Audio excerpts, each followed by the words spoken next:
Pas de changement à venir à Matignon. Elisabeth Borne a été confirmée à son poste de première ministre par Emmanuel Macron, ce lundi 17 juillet. En revanche, quelques ajustements sont à prévoir du côté des ministres d'ici la fin de la semaine. Le sujet a été discuté entre le président de la République et la chef du gouvernement, lors d'une entrevue avant un dîner à l'Élysée, avec membres du gouvernement et conjoints, ce mardi 18 juillet. Elisabeth Borne et Emmanuel Macron ont pu observer qu'ils n'étaient pas tout à fait raccord sur l'ampleur du remaniement attendu. Il y a une bagarre entre le président et la première ministre sur la taille du remaniement, a rapporté un conseiller de l'exécutif au Point.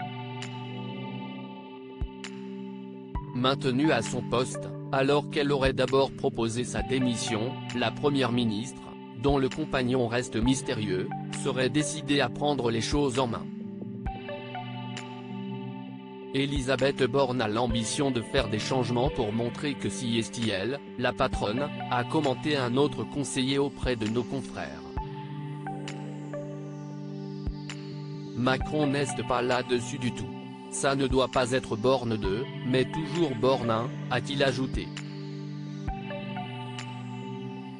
Elisabeth Borne, l'évolution physique de la première ministre en images. Qui sont les ministres annoncés sur le départ ? En coulisses, Elisabeth Borne plaide pour un remaniement conséquent.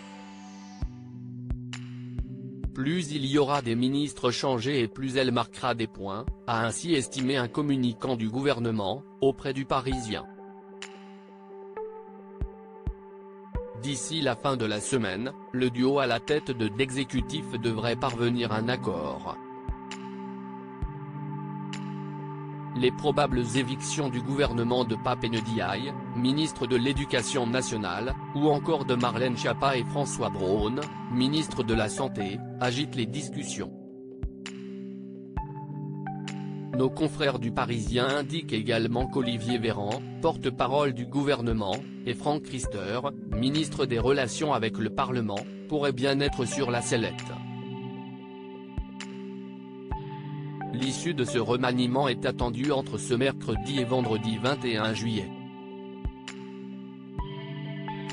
Après cela, Emmanuel Macron entamera une tournée en Océanie. Crédit photo, Stéphane Le Mouton.